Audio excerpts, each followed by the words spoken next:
사사기 10장 우리 함께 읽으신 대로 이렇게 우리 좀 눈에 띄지 않는 그런 사사들의 이야기를 함께 좀 보게 되겠습니다.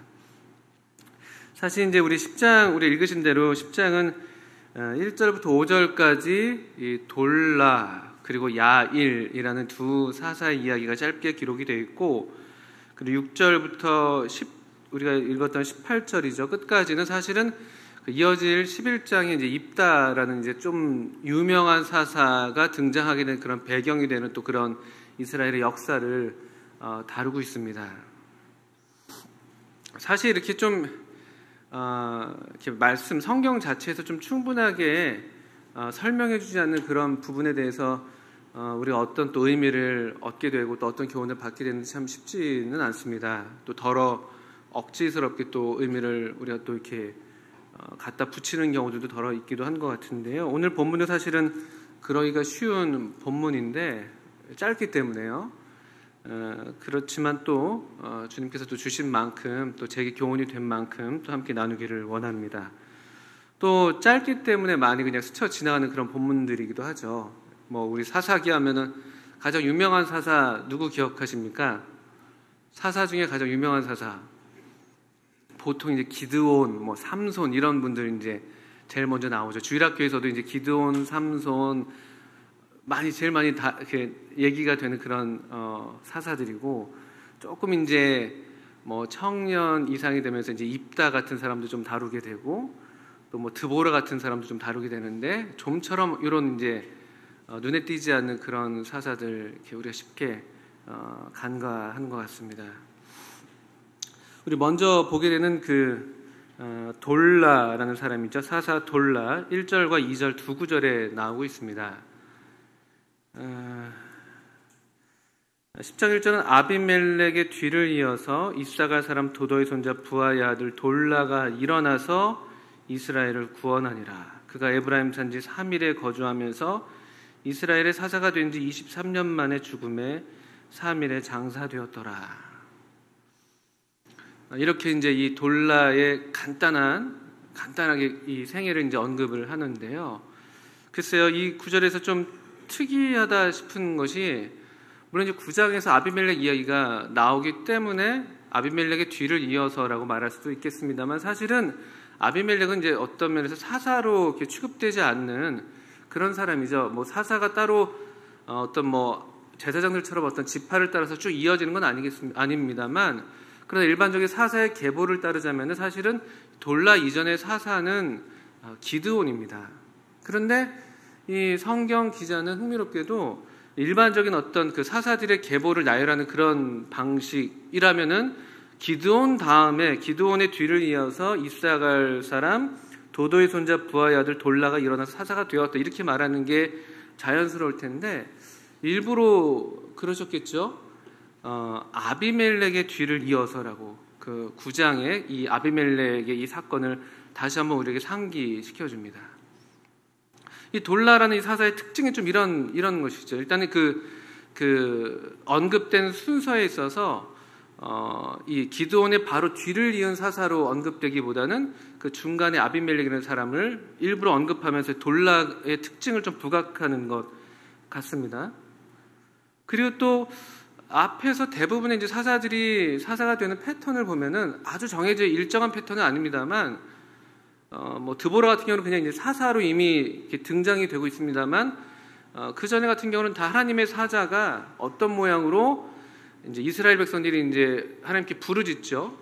그 어떤 본인들의 죄를 인해서 징계를 당하게 되고, 그 징계로 인해서 그 고통 가운데 하나님께 도움을 요청하는 그런 부르짖게 되고, 그 부르짖에 응답해서 하나님께서 사사를 세우시는 그런 패턴이 좀 더 일반적인데, 여기 돌라는 그런 어떤 앞에 있는 정형을 벗어나 있습니다. 그러니까 이스라엘 백성이 어떤 뭐 하나님께 도움을 요청하는, 우리를 좀 구해달라는 그런 요구가 없죠. 그리고 하나님께서 이 돌라를 세우셨다고, 하나님께서 직접 세우셨다는 그런 언급도 없습니다. 그런데 이 돌라가 일어나서 이스라엘을 구원하니라 이렇게 되어 있습니다. 그리고 그 배경이 되는 그 가정 배경이겠죠. 그는 이사갈 지파의 사람이었고, 그런데 지금 살고 있는 것은 이 에브라임 산지에 거주하고 있어서 에브라임에서 사사가 돼서 또 그 에브라임 산지 3일에 장사가 되었다고 기록이 되어 있습니다. 이게 좀 특이한, 이 앞에서의 기록과 좀 다른 형태를 띠고 있는 것이죠. 그러니까 이런 어떤 좀 특이한 이 돌라에 대한 기록이 어떤 의미가 있는가?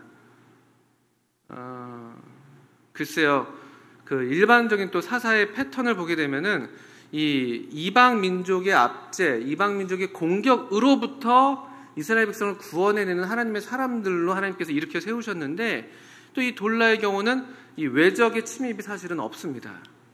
그런데 이스라엘을 구원하려 그가 일어나서 이스라엘을 구원했다고 말씀이 되어 있는 것이죠. 그러면 도대체 이 사사 돌라는 이스라엘을 어디에서부터 구원했는가? 이런 질문을 하게 되죠. 다른 외적이 언급이 되지 않습니다. 이 23년 그가 사사로서 지냈던 이 기간 동안 어떤 외적의 침입, 또 그래서 어떤 전쟁에서 승리한 그런 이야기들은 기록이 되지 않고, 그냥 아주 단순하게 그가 이스라엘을 구원했고 23년 동안 사사로서 지냈고 죽어서 장사됐다. 이런 좀 이 전반적인 말씀을 드렸는데, 이 당시에 이스라엘이 겪었던 그런 고통이라는 것, 그가 이스라엘을 구원했다고 할 때 그가 어디로부터 이스라엘을 구원했는가라고 할 때, 우리가 읽었던 것처럼 1장 1절 이 초반부에 아비멜렉의 뒤를 이어, 아비멜렉 이후에, 이 아비멜렉은 사실 9장에서 보신 것처럼 아주 끔찍한 동족 상잔의 비극을 일으켰고, 이스라엘 민족들에게 커다란 어떤 마음의 상처를 줬던 그런 아주 이 이스라엘 역사상 아주 비극적인 그런 인물이고, 또 그런 사건을 일으켰던 장본인이죠. 그러니까 어떤 면에서 이 당시에 이스라엘 백성들의 어떤 그 심령의 상태라고 할까요? 그들의 어떤 이 상태, 그들은 정말 구원이 필요했던 백성들이었습니다. 그것이 외적으로부터의 구원이 아니라, 다른 때와는 다르게 이 외적으로부터의 구원이 아니라 그 내면적인 어떤 상처, 어떤 쓴뿌리, 이 좌절감, 그 위대한 사사 기드온의 어떤 이 구원 역사를 경험했는데, 바로 뒤이어 일어난 그의 아들 이 아비멜렉이 자기가 왕이 되겠다고 하면서 이 동족을 다 무참히 살해하는 그런 일들을 겪으면서 이 한없이 올라갔던 그들의 마음, 이 기대로 부풀었던 마음이 큰 만큼, 또 거기에 부응하지 못할 때 그들이 겪는 어떤 상실감이라고 할까요? 그런 좌절감, 그런 상처, 더 이상 우리 가운데 어떤 지도자가 나올까? 그들이 그 직전에 경험했던 것은 저주였습니다. 9장 57절에 보시면은 57절의 끝부분에 이 여룻바알의 아들 요담의 저주가 그들에게 응했다. 또 55절에는 이스라엘 사람들이 아비멜렉이 죽은 것을 보고 각각 자기 처소로 떠나갔다. 부심점을 상실한, 함께 모일 어떤 이 동족으로서 이 하나님의 백성으로서 함께 모일 만한 그런 어떤 이유도 이제 발견하지 못하고 아주 허탈해서 자기 집으로 다 돌아가는 그런 모습을 우리가 그려볼 수가 있습니다. 그런 시대에 이 돌라라는 사람이 일어났습니다. 하나님께서 물론 일으키셨겠죠. 그런 표현은 없습니다만, 성경은 이 주체에 대해서 그냥 돌라가 일어나서, 우리 성경이 그렇게 되어 있죠. 돌라가 일어나서 이스라엘을 구원했다. 또 다른 영어 성경에서는 돌라가 이스라엘을 구원하기 위해서 일어났다, 이렇게 말씀하고 있기도 합니다. 이 돌라라는 이 사람이, 글쎄요, 이 이스라엘 백성들의 이 어떤 참담한 이 상태를 보면서 그가 얼마나 많은 시간을 이렇게 괴로움 가운데 그들의 아픔을 몸소 느끼면서 그렇게 지냈을까 한번 생각해 보게 됩니다.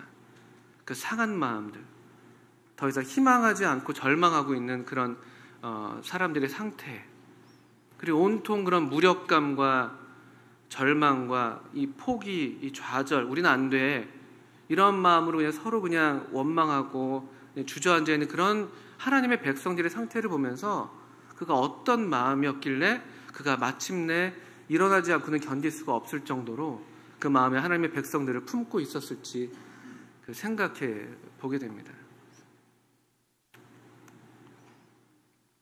때로 우리가 이제 역사를 좀 돌아보면요, 외적과 싸우는 일은 상대적으로 쉽습니다. 대개 그래서 이제 정치한 방법으로 백성들을 똘똘 뭉치게 하는 방법이 외부의 다른 적을 이제 만드는 것이죠. 그래서 백성들로 하여금 외부의 적을 향해서 함께 마음을 모아서 하나가 돼서 이 외부의 적을 향해서 나아가도록 하는 그런 정치 방식이 대대로 많이 쓰여 왔었죠. 그래서 외적에 대해서 우리가 갖고 있는 어떤 그런 경계심, 우리나라 같은 경우는 이제 뭐 그것이 뭐 일본 지금도 일본인지 모르겠지만 옛날에 하여튼 뭐 그런 어떤 우리 어떤 공공의 어떤 분을 일으키는, 또는 뭐 북한이 될 수도 있겠고 뭐 등등등 그런 식으로 우리가 또 그런 경험들도 갖고 있는데요. 근데 반면에 외적과 싸우는 일이 그런 면에서 좀 더 쉽고 더 백성들을 하나로 만드는 면이 있다면요, 이 내 안으로 부서져 있는 그런 어떤 상태들, 어쩌면 지금 우리나라가 이제 그런 일들을, 그런 어떤 시기를 겪고 있는 건 아니겠습니까? 이 백성들이 이 안에서 하나가 되지 못하고 이제 서로 어떤 희망하지 않고 기대하지 않고 그냥 주저앉아 있고 서로를 원망하기 바쁘고, 그 상처가 계속 우리 마음 한구석에 있어서 계속 뭔가 이제 더러운 냄새를 풍기고 쓴뿌리가 되고 이런 상태들, 참 곤란한 시대죠. 참 어려운 시대이기도 합니다. 차라리 외적이 있어서 이렇게 앞에 나와서 희생적으로 누군가가 막 나가면 그것 때문에 그 외적, 그 눈앞에 무시무시한 외적 때문에라도 사람들이 쉽게 마음이 이제 동하고 따르기가 쉬울 수 있는데, 도리어 이 내부에 어떤 일어나는 그런 일들, 우리 내면에 일어나는 일들에 대해서는 참 이게 어렵죠. 사람은 그렇습니다. 행동이 더 쉽습니다. 뭘 하는 게 더 쉽죠.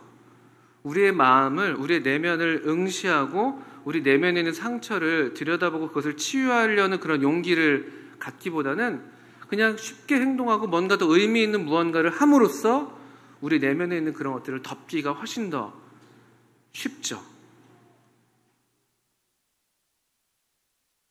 저도 마찬가지입니다. 합리화가 되는 것이죠. 그런데 이스라엘 이 백성들이 그런 피차간의 그런 마음의 어려움과 상처들을 안고 있었을 때, 이 이사갈 사람 이 돌라, 그가 조용히 일어났습니다. 그가 뭘 했는지 우리는 알 수 없습니다. 그런데 23년이나 되는 시간 동안 이스라엘 백성이 이 사사기 9장 바로 앞에 9장, 또 사사기 11장 이후에 또 이런 어떤 뭐 다이나믹하고 아주 그런 커다란 어떤 그런 사건들 사이에 아주 조용히 그냥 23년의 시간이 흘러가는 것이죠. 그 시간들이 어떻게 지났을까요? 그 백성들이 어떤 상태에서 23년의 시간을 보냈을까요? 성경은 분명히 이 돌라가 이스라엘을 구원했다고 말씀하고 있습니다. 그들의 마음의 상처가 아물었을까요? 그렇게 평안하게 하나님의 은혜를 경험했었을까요? 저는 그렇지 않았나 생각합니다. 이 돌라는 이사갈 지파 사람이에요. 이사갈 지파는 그 지리적으로 보면은 그 갈릴리 호수에서 서남쪽에 위치한, 이스라엘 전체로 보면 약간 북쪽에 치우친 그런 곳에 거주하는 사람들이었습니다. 그들이 분배받은 땅이 그랬죠. 근데 그가 지금 어디에 와 있냐면요, 에브라임에 와 있습니다. 에브라임은 뭐 가나안의 가장 중심이라고 할 만한, 우리 이제 뭐 그 예루살렘을 중심으로 해서 그 일대가 에브라임 지파의 지역일 텐데요. 거기에 와서 그가 머물고 있었습니다. 그리고 거기에서 그냥 죽고 거기에 장사됐었습니다. 이 에브라임은 그렇게 만만한 곳은 아니었습니다. 상당히 자부심이 강한 그런 지파였고, 뭐 노른자 땅을 또 갖고 있었던 그런 지파였고요. 또 요셉의 이 아들로서 이 므낫세보다도 훨씬 더 많은 축복을 받았던 아주 부유하고 강대했던 그런 지파였죠. 여호수아도 에브라임 지파 출신이었죠. 바로 그 직전에 이 위대한 그들의 시대를 이끌었던 지도자도 이 에브라임 지파에서 나왔던 사람.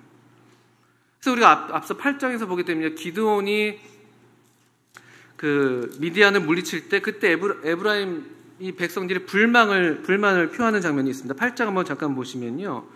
8장 1절에 에브라임 사람들이 기드온에 이르되 네가 미디안과 싸우러 갈 때 우리를 부르지 아니하였으니 우리를 이같이 대접하면 어찌 됨이냐고 그와 크게 다투는지라. 기드온이 그들에게 이르되 내가 이제 행한 일이 너희가 한 것에 비교되겠느냐? 아브라함의 끝물 포도가 아비에셀의 만물 포도보다 낫지 아니하냐? 하나님이 미디안의 방배 오렙과 스엡을 너희 손에 넘겨주었으니 내가 한 일이 어찌 능히 너희가 한 것에 비교되겠느냐 하니라. 기드온이 이 말을 하며 그때 그들의 노염이 풀리니라. 이 장면을 보실 수가 있습니까? 기드온이 승리하고 오니까 기드온의 이제 그 전쟁의 마지막 부분에 이제 에브라임 좀 동참했죠. 근데 이 영광이 이제 기드온한테 돌아가는 것처럼 보이니까 이 자부심 강한 에브라임 지파가 이제서 얘기하는 것이죠. 아유, 우리를 왜 안 불러서. 그런 어떤 이 자부심, 그런 기득권을 행사하기를 좋아하고 그런 어떤 특징을 갖고 있는 지파인데요. 이 에브라임 지파가 또 기드온은 아마도 그런 면에서 좀 더 그 에브라임 지파를 잘 알고 이해해서 또 성격이 좀 더 온순했던 것 같죠. 좀 더 이렇게 소극적인 면이 있었잖아요. 그래서 잘 대우해서 이제 오히려 마음을 이렇게 부드럽게 해서 잘 넘어갔었죠. 그런데 이 사사기 12장에 보면 에브라임 사람들이 또 나옵니다. 이때는 이제 입다가 그 암몬을 물리치고 또 이제 승리를 거뒀을 때 또 에브라임이 똑같은 식으로 어깃장을 놓습니다. 다 이겨놓은 싸움에 항상 얘기하는 것이죠. 왜 우리를 안 불렀냐고. 12장 1절에도 보면 에브라임 사람들이 모여 북쪽으로 가서 입다에게 이르되 네가 암몬 자손과 싸우러 건너갈 때 어찌하여 우리를 불러 너와 함께 가게 하지 아니하였느냐? 우리가 반드시 너와 너희 집을 불살이리라 하니. 아주 이상한 이 마음의 상태가 아주 이상한 거죠. 정상적이지는 않습니다. 아주 우월감, 그리고 자기가 그만큼 인정받지 못하면은 기어코 그 인정을 차지하려고 어떤 수단과 방법을 가리지 않는 그런 기질을 갖고 있는 이 사람들이 에브라임 사람들이었습니다. 근데 입다는 달랐어요. 기드온이랑. 입다는 원래 좀 이렇게 거칠게 좀 살았잖아요. 입다가 이 말을 듣고 아주 이제 화를 내면서 이 에브라임 백성들과 오히려 전쟁을 벌이고 에브라임 사람들을 또 무참하게 죽이는 42,000명이나 죽이는 그런 일을 겪기도 합니다. 이 에브라임 사람들, 이 이사갈 지파 이 돌라가 어떤 이유인지 모르겠지만 그가 어떤 이유에서든 지금 이 가장 뭐랄까요, 이 마음이 높고 마음이 강팍하고 딱딱하고 변할 것 같지 않은 그 에브라임 사람들 가운데 거하고 있다는 것이죠. 왜냐하면 이스라엘을 구원하기 위해서. 이렇게 어떤 이 자기에 사로잡혀 있는 그런 사람들, 자기의 상처만 들여다보고 있는 사람들, 또 자기의 인정과 영광만을 구하는 그런 어떤 이 심령의 상태 가운데 놀랍게도 돌라가 거기에 거하고 있는 모습을 보게 됩니다. 사실 또 이사갈 지파 모든 일반화시킬 수는 없겠습니다만 이사갈 지파에 대한 예언, 어떤 이 지파에 대한 어떤 야곱의 예언을 보게 되면 이사갈 지파는 좀 소극적인 면이 있어 보이는, 그냥 조용히 거하는, 창세기 49장의 이사갈 지파의 어떤 특징을 보여줄 만한 그런 말씀인데 한번 그것도 잠깐 보시면요. 창세기 49장이 되겠습니다. 49장 14절부터 15절까지 이사갈에 대한 축복이자 예언이 기록이 되어 있는데요. 글쎄 돌라도 이러면서 크게 다르지 않았다면 이 돌라 이사갈 지파 사람이 에브라임 가운데 거했다는 것이 또 어떤 의미인지 좀 더 생각해 볼 수가 있을 것 같습니다. 49장 14절 15절 보면요, 이사갈은 양의 우리 사이에 꿇어앉은 건장한 나귀로다. 그는 쉴 곳을 보고 좋게 여기며 토지를 보고 아름답게 여기고 어깨를 내려 짐을 메고 압제 아래에서 섬기리로다. 글쎄요, 이런 말씀만 본다면 이사갈 지파는 좀 그냥 좀 이렇게 온화하고 뭐 겸손하다고 할 수 있을까요? 좀 소극적이고 수동적이라고 할 수 있을까요? 힘이 있는 건장한 나귀인데 꿇어 앉아 있고요. 쉴 곳을 보고 좋게 여기고 토지를 보고 아름답게 여기고 그냥 어깨를 내려서 짐을 메고 앞자리를 섬기는 그런 족속. 그렇게 본다면은 이 돌라라는 이사갈 지파 사람 돌라가 정반대의 기질처럼 보이는 에브라임 이 지파 가운데 거해서 거기서 23년을 살았다. 그리고 23년을 산 끝에 그가 생명이 다했을 때 도리어 그곳에 또 장사되었다는 것. 우리 대개 그렇지 않습니까? 우리 누가 외지에서 객지에서 이렇게 생을 달리하게 되면 대개 이제 유해를 수습해서 고향으로 보통 돌려보내는 게 우리의 풍습이기도 하고 그 당시에 고대 근동의 풍습이기도 했었습니다. 그래서 아브라함 같은 경우도 가족묘를 사서 거기에다가 이제 매장을 하기를 원했었잖아요. 요셉도 마찬가지였죠. 애굽에서 죽었을 때에도 너희들 반드시 내 유해를 가져다가 원래 우리의 고향에 묻어달라고 하죠. 그런 어떤 우리의 이제 본성이 있음에도 불구하고 이 돌라라는 이 사람,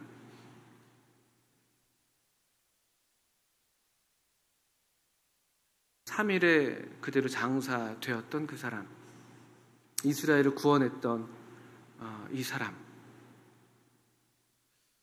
생각해 볼 여지가 있습니다. 왜냐하면 대체로 오늘날 이것이 뭐 다행인지 불행인지 모르겠지만 또 점점 좀 그런 좋지 않은 어떤 분위기가 점점 다가오고 있는 건 사실입니다만 우리가 그렇게 막 물리적인 면에서 외부의 어떤 그런 뭐랄까요 적이라고 해야 될까 외부의 어떤 대항할 그런 일들이 사실은 생각보다 많지는 않죠. 게다가 또 우리 같은 교회는 어떻게 표현해도 좋을까요? 이렇게 상대적으로 좀 외부적인 어떤 활동이 그렇게 우리 가운데 필요하다고 생각이 되지 않을 정도로 어떤 면에서 우리는 이렇게 정말 쉴 곳을 찾아서 건장한 나귀인데 쉴 곳을 찾아서 이렇게 좀 이렇게 있는 모양일지도 모르겠습니다. 그럴 때 하나님께서 주신 어떤 마음의 부담, 특별히 하나님의 백성들 가운데 이렇게 침투되어 있는 그런 쓴뿌리 또는 어떤 상처, 어떤 이 마음의 문제를 향해서 걸어간다는 것, 이거 대단히 어렵지만 반드시 해야 될 아주 중요한 일이죠. 사실 그렇지 않으면 물리적으로 함께 있다 하더라도 우리가 정말 하나님의 백성으로 한 성령 안에서 보조를 같이 할 수 있는가? 또 하나님의 백성답게 이와 같이 하나님께서 우리에게 주신 유업을 온전히 차지하고 누리고 살아계신 하나님을 증거하는 그런 사명을 다할 수 있는 것인가? 이건 깊이 생각해야 될 문제인 것이죠. 어쩌면 이 돌라 같은 이런 사람이 오늘날 우리에게 필요할지도 모르겠습니다. 우리는 기드온이나 뭐 삼손이나 이런 위대한 사람들에게 눈이 쉽게 가기 마련인데 사실 이런 분들은 눈에 띄지 않아요. 이 성경에서 눈에 잘 띄지 않습니다. 조금 다르게 말하면요, 한 지역 교회에서 또 어떤 모양을 우리가 그려볼 수 있냐면요, 한 지역 교회 내에서 이런 이 하나님의 가족 가운데 일어나는 모든 어떤 일들을 몸으로 감수하고 이 오래도록 그 자리를 지켜내는 이런 하나님의 종들 잘 눈에 띄지 않습니다. 잘 못 알아봅니다. 대개는 이제 좀 더 우리 겉으로 드러나는 어떤 그런 분들에 대해서 우리가 쉽게 눈이 가기 마련이죠. 요즘엔 또 그런 어떤 뭐랄까요 좀 모습들 때문에 우리가 또 자성하고 오히려 뭐 해외 선교로 나가는 분들은 대개 다 이제 부각이 되기 마련인데 국내 뭐 미자립 교회 일꾼들 또 국내에서 여기저기서 힘들게 개척하고 이 교회를 지켜내고 있는 그런 하나님의 종들에 대해서 우리가 이제 다시 또 눈을 돌리고 또 마음을 함께하는 그런 좋은 움직임들이 있어서 참 감사한데요. 그런 분들이죠. 그런 분들 잘 눈에 안 띕니다. 그 자리에 있어서 그 자리를 지켜내는 분들, 하나님의 백성들의 아픔을 함께 동참하고 감수함으로써 하나님의 백성들로 다시 하나님께로 회복하게 하는 심령의 평안을 가져다주고 하나님의 교회 가운데 은혜가 있게 하고, 그런 하나님의 종들 생각보다 눈에 띄지 않습니다. 그런 분을 볼 수 있는 눈이 있다면 참 좋은 눈을 갖고 있는 것이죠. 이 돌라는 그런 분들을 떠오르게 하는 사사입니다. 아주 겸손한 모양이겠죠. 게다가 돌라라는 이름의 뜻이 벌레라고 하더라고요. 벌레 찾아보니까 나는 벌레요 사람이 아니다, 그런 말씀이 있는데 그 바로 벌레라는 단어가 이 돌라라는 이름의 뜻이라고 하더라고요. 그러니까 아비멜렉은 내 아버지는 왕이다, 이런 이름의 뜻이었잖아요. 9장에서 아비멜렉이 죽은 후에 아비멜렉 뒤를 이어서 이 돌라라는 이런 겸손한 사람이에요. 하나님께서 하나님의 백성들의 필요를 아시고 또 하나님의 백성들의 필요에 민감하게 반응하는 이 진실한 목자의 심령을 갖고 있는 이런 겸손한 분을 일으키신 게 아닌가. 그래서 그들이 그 참 위대한 승리를 겪고 난 다음에 비참한 피 튀기는 동족상잔의 비극의 큰 상처 뒤에 다시 23년간의 평화로운 시기를 은혜로 주신 것이 아닌가, 이런 생각을 해보게 됩니다. 3절부터 5절까지는 이제 야일이라는 또 다른 사사가 등장합니다. 이 사사는 참 어떻게 바라봐야 되나, 어떤 분들은 좀 부정적으로 보는 분들도 계시고 또 어떤 분들은 좀 긍정적으로 보고 계시는 분들도 계시고요. 저 역시 제가 마음이 이래서 그런지 좀 좋게 보였었는데요. 그 후에 길르앗 사람 야일이 일어나서 22년 동안 이스라엘의 사사가 되었습니다. 근데 여기 이제 하나님께서 일으키셨다는 그런 말씀도 따로 있지는 않습니다. 이 돌라와 비슷하게. 그런데 또 흥미로운 것은 이 야일은 그래서 구원했다는 기록도 사실은 또 없습니다. 그러니까 돌라는 일어나서 이스라엘을 구원했다고 되어 있는데 이 사사 야일은 그냥 그대로 뭐 어떤 특별히 어떤 이스라엘 백성을 구원하는 그런 일을 했다기보다는 그냥 사사가 되어서 또 어떤 이 통치를 계속 이어받은 것이 아닌가라는 생각이 들기도 하는데요.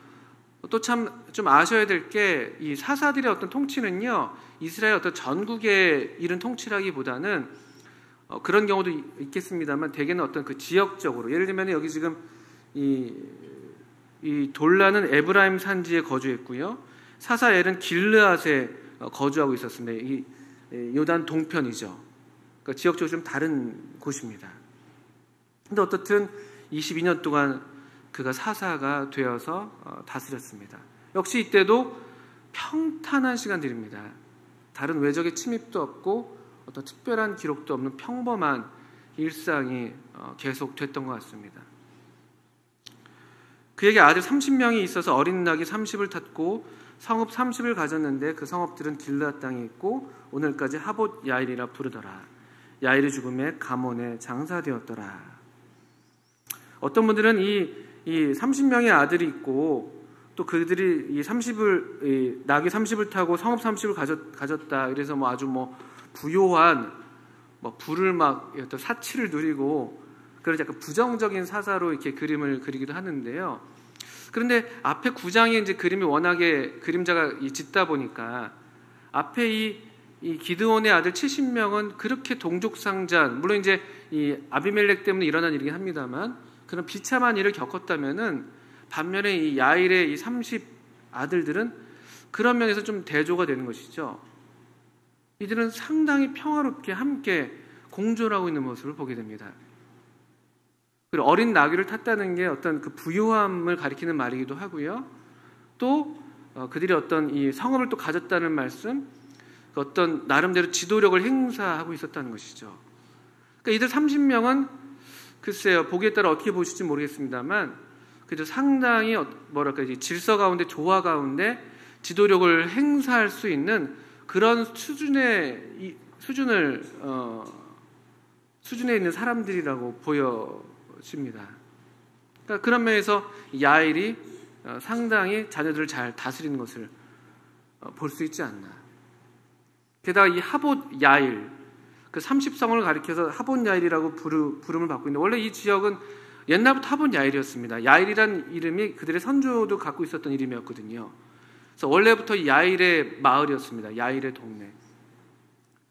다시 30성읍을 지금 되찾은 모양이 아닌가 이런 생각을 하게 됩니다. 왜냐하면 앞서서 우리 사사기의 역사를 보게 되면은 그들이 처음에 누렸던 또 약속되었던 그 땅들을 빼앗기는 그런 역사들이 계속해서 반복되어 왔었는데, 원래 하봇 야일은 성읍이 60개였거든요. 다시 여기에 사사기 10장 4절에 등장할 때는 다시 하봇 야일이라는 이름을 갖고 30개의 성읍이라는 것을 얘기할 때, 이 자녀들이 이 야일의 어떤 통치 가운데 이런 어떤 지도력을 행사해서 다시 잃었던 이 유업을 되찾은 그런 모양이 아닌가라고 저는 이해를 합니다. 그런 면에서 이 야일, 이 평탄한 때에 우리가 할 수 있는 일이 무엇인가? 이 외적이 없을 때 할 수 있는 일들, 우리의 내면을 어루만지고 우리가 다시 성령 안에서 하나 된 것을 확인하고 또 피차 용서하고 또 서로의 상처를 싸매는 일을 돌라가 했었다면요, 이 야일을 통해서 이 평화로운 때, 이 평화로운 22년 동안에 그가 글쎄요 우리에게 교훈이 될 만한 그런 면이 있다면은 이 양육이죠. 교육. 전쟁통에는, 난리통에는 교육할 여유가 없습니다. 그래서 대개 독립운동하신 분들 그 자녀들 돌아볼 여유가 없었죠. 나라가 위기였기 때문에. 이런 평화로운 때에 어쩌면 우리가 힘써서 해야 될 일이 있다면은 우리의 다음 세대를 준비하는 일, 그래서 다시 그들이 잃었던 이 하나님의 유업을 되찾도록 하는, 그들이 하나님을 아는 지식 가운데 하나님께서 어떻게 우리를 인도해 오시고 역사 가운데 이 주관해 오셨는지를 바르게 알아서 이 역사의 주관 되신 하나님을 이 믿음으로 바라고 자신을 드리는 그런 어떤 삶을 살도록 하는 그런 이 양육이 잘 된 것이 아닌가. 그런 면에서 볼 때 길르앗의 이 같은 지역이죠. 이 길르앗의 후손으로서 이 11장 이후에 나는 입다 같은 경우요. 물론 시간적으로 좀 차이가 얼마나 있습니다만, 입다가 기생의 아들인데도요. 다음 시간에 이제 살펴보시겠습니다만, 아주 이스라엘 역사에 대해서 해박했습니다. 이 암몬 족속이 말 그대로 역사를 왜곡해서 우리 땅 달라고 이제 요구해 온 것이죠. 근데 입다가 그냥 대충 몰랐더라면은 그런가 하고 그냥 극적극적하면서 내줬을지도 몰라요. 암몬도 걔도 암몬이 힘이 세고 막 그때 강성했으니까요. 근데 이 입다가 그렇지 않습니다.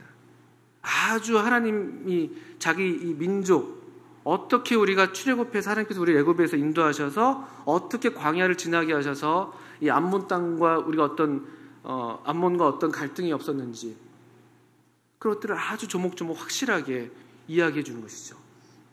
이 기생의 아들이어서 천시받았던 입다도 어떤 면에서는 물론 다 그랬을까 싶긴 합니다만 그런 놀라운 어떤 이 역사적인 의식, 하나님의 역사에 대한 지식을 갖고 있다는 것이죠. 이 야일, 이 30명의 아들들이 조화롭게 지도력을 행사하고 그 30성읍을 가리켜서 하봇 야일, 각자의 어떤 이 아들들 각자 이름을 붙여서 자기 이름을 따서 각자의 성을 가질 수도 있잖아요. 그런데 이 30성읍이 이 아버지 이름 아래 다시 또 원래 그 선조의 이름을 다시 회복해서 비록 부분적이지만 30개의 성읍을 다시 다스리는 그런 모습이지 않나. 참 평화롭고 참 이렇게 일치되어 있고 또 어떤 이 지도력 아래에 질서가 있는 그런 모습으로 그려지고 있는 것 같습니다. 그런데 하나 안타까워서 우리가 보시는 것처럼 6절 이후에 이 10장은 크게 두 달라고 그런지 5절까지가 이 두 사사의 이야기라면 6절부터는 다시 이어진 이 이스라엘 백성의 타락이죠. 이 평안할 때 항상 이 위험이 도래하고 있는 것인데 글쎄요, 입다가 야일이 그런 면에서 잘했는지 모르겠습니다만 그들이 다시 평안함에 취해서 하나님을 버리고 하나님의 목전에 악을 행하는 다시 옛날의 이 죄악 가운데로 돌아갑니다. 이것은 내내 이 모세 때부터 경계했던 바로 그런 일이었죠. 너희가 평안할 때, 너희가 배부를 때 나를 잊을까 염려한다. 이런 경계는 모세 때부터 계속했었는데 이게 참 우리 인간 본성의 악함이고 또 약함인 것 같습니다. 우리는 되게 이제 이 곤란할 때, 곤고할 때 하나님을 찾기가 더 쉬운 것이죠. 평안할 때에는 하나님을 잊어버리기가 쉬운 게 우리 본성인 것 같습니다. 또 어떤 분이 이런 어떤 적용을 하시는 분이 있다고 하는데 이 평안함에 대해서 하나님을 잊지 않는, 평안할 때 하나님을 잊지 않는 가장 중요한 일이 무엇인가? 평안할 때 하나님을 잊지 않는 행위, 그 이제 감사라는 것이죠. 감사. 이 평안이 우리가 누리고 있는 이 축복이, 이 은혜가 우리에게서 오는 게 아니다. 이 감사죠, 감사. 근데 감사로 하나님께 제사를 드리는 것을 잊어버릴 때 이런 위험에 또 이런 우리가 이제 죄악 가운데 빠지게 되는 것인데요. 그래서 어떤 분은 우리가 되게 식사 전에 기도하잖아요. 하나님 이 음식 주셔서 감사합니다. 거의 주문처럼 똑같은 기도를 반복하시잖아요. 기도할 때, 식사 기도할 때 다르게 기도하시는 경우는 많지 않으신 것 같더라고요. 근데 어떤 분은 식사가 끝난 다음에도 기도하시는 그런 습관을 갖고 있는 분이 있다고 그러더라고요. 그 신명기 8장에 이런 말씀이 있어서 그 말씀을 따라서 그렇게 순종하시는 것으로 보여지는데, 네가 먹어서 배부르고 네 하나님 여호와께서 옥토를 너에게 주셨으므로 말미암아 그를 찬송하리라. 8장 10절에 이런 말씀이 있거든요. 먹어서 배부를 때 하나님을 찬송하는 것이죠. 먹기 전에는 이제 너무 습관이 많이 되어 있기 때문에 우리가 그냥 습관적으로 할 수가 많이 있다면은 식사를 다 하고 나서 오히려 또 감사하는. 그리고 8장 10절 바로 이후에 아까 말씀드렸던 이 모세의 경계가 이어지고 있거든요. 여호와를 잊지 말라는. 네가 먹어서 배부르고 아름다운 집을 짓고 거주하게 되며 네 소와 양이 번성하며 너희 은금이 증식되며 너희 소유가 다 풍부하게 될 때에 네 마음이 교만하여 네 하나님 여호와를 잊어버릴까 염려한다. 바로 이어지는 말씀이 그 경계의 말씀입니다. 이 감사하는 습관, 이 평탄할 때, 형통할 때 우리가 하나님을 기억하는, 여전히 우리가 하나님의 백성인 것을 잊지 않아서 겸손하게 그분의 은혜의 손 아래 우리 자신을 두는 그런 아주 중요한 우리 그리스도인의 하나님의 자녀들의 이 생활 습관이고 인격이어야 되고 태도여야 되는 것이죠. 감사. 우리 주님도 이런 면에서 본이 되셨었습니다. 오병이어로 5,000명을 먹으실 때 하늘을 우러러 축사하시고, 축사하신다는 말은 감사를 드렸다는 뜻입니다. 하나님 아버지 감사합니다.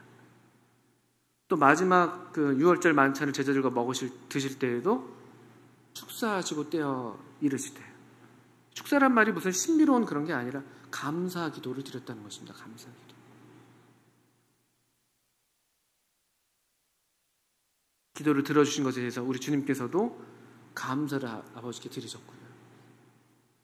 생각보다 이 감사가 없어서 우리 인생에 불행이 찾아옵니다. 이 감사를 잃어버릴 때 하나님을 잊어버리고 이렇게 우상을 섬기는 이 교만함으로 말미암아 그런 위태로운 경우에 빠지기도 하고요. 또 반면에 감사를 회복함으로써 다시 하나님을 되찾는, 또 하나님께서 우리 가운데 어떻게 역사하신지를 볼 수 있는 그런 기적을 볼 수 있는 그런 눈을 또 회복하기도 합니다. 감사. 6절 이후에는 그들이 하나님을 떠나서 7 우상들을, 7중 우상이죠. 7 우상, 완전하게 정말 우상숭이 빠진 그런 모습을 보여줍니다. 6절에 그렇게 기록이 되어 있습니다. 하나님께서 그들에게 진노하셔서 블레셋 사람들의 손과 암몬 자손의 손에 그들을 파셨습니다. 그리고 이 블레셋 사람들의 손에서 구원해내는 이야기가 삼손의 이야기고, 암몬 자손의 손에서 그들을 구원해내는 이야기가 입다의 이야기가 됩니다. 그 뒤에 나올 이야기의 어떤 배경을 제공해 주죠. 이렇게 또 그들이 이제 억압을 당하고 곤고가 심할 때에 마침내 10절에 다시 그들이 하나님을 또 부르짖는 것이죠. 이번에 조금 경우가 다릅니다. 앞에 패턴에서 이게 약간 지금 이 10장을 넘어오면서 약간 이제 형태가 달라지는 것인데요. 앞에서는 되게 이제 이스라엘 백성이 부르짖으면은 하나님이 그 부르짖음을 응답하셔서 사사를 일으키셔서 구원하셨거든요. 그런데 여기 그들이 이제 하나님께 부르짖었는데 11절부터 14절까지는 하나님께서 완고하게 노라고 답하십니다.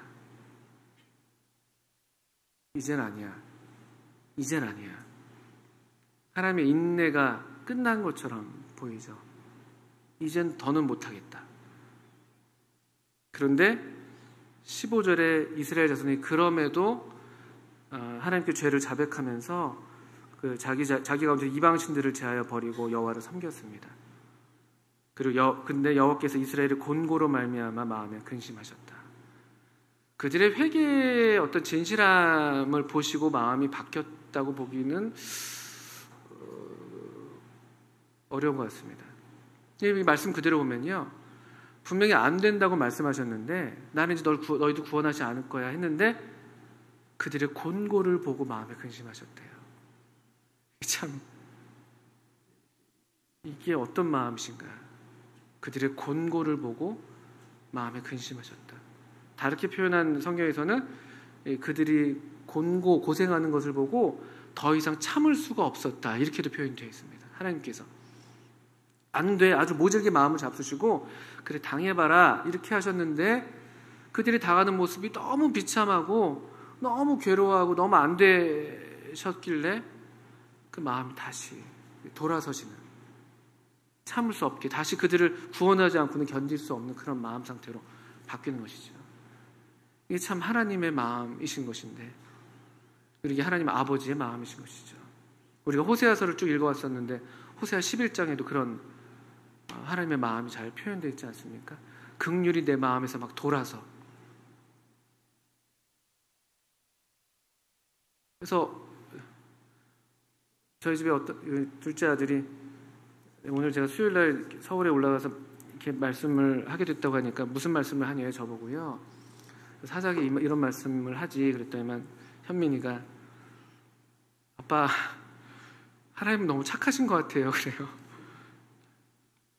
너무 착하시죠. 너무 착하시죠.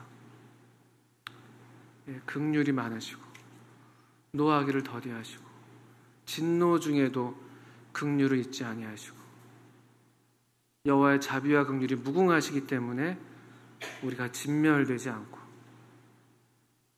이게 이 비참한 이스라엘 백성들의 역사인 사사기 가운데 계속해서 흘러가고 있는, 이스라엘은 점점 더 비참해지고 있는데 그들의 지도자들의 수준도 점점 하락되고 있는데 이 하나님의 은혜는 여전히 흐르고 있다는 것이죠. 죄가 더한 곳에 은혜가 더욱 넘친다고, 그것이 삼손에서 보여지는 것처럼 이 기묘자 하나님, 도저히 측량할 수 없는, 호세아 선지자가 마지막 14장에서 지혜 있는 자가 이것을 보고 깨달으라고 할 그 기이한 하나님의 사랑, 이 하나님의 사랑이 이스라엘로 비록 하나님께서 처음부터 글쎄요 기뻐하셨던 것 같지는 않습니다만 이 하나님의 왕을 세우셔서 다시 그들로 이 하나님을 닮은 참된 목자, 참된 지도자 아래에서 평안을 누리게 하시는 이 왕정 시대로 이어가게 하는 그런 하나님의 은혜의 역사를 또 보게 되는 것이죠. 사사기는 대체로 사무엘이 기록했다고 보통 이야기를 합니다. 사무엘이 왜 이 책을 기록했을까요? 이 사울과 다윗을 경험한 사무엘은 왜 사사기를 기록했을까요?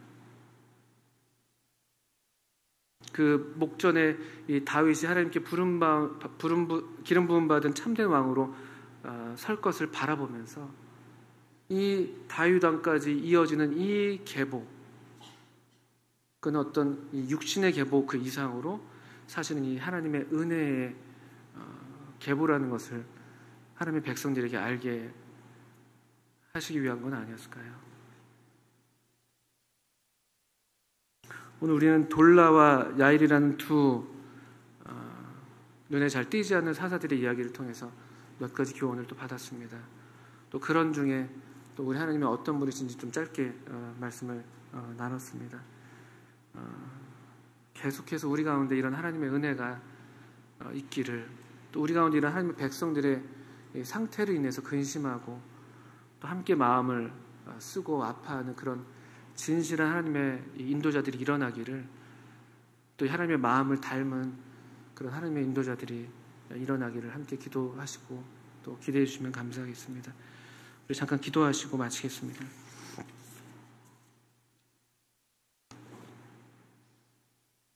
하나님 아버지, 참 하나님께서 참 하나님의 백성들을 다루시는 일에 있어서 얼마나 은혜로우시고 얼마나 때를 따라서 또 선한 손의 도우심을 베푸셔서 그들을 보호하셨는지 보게 됩니다.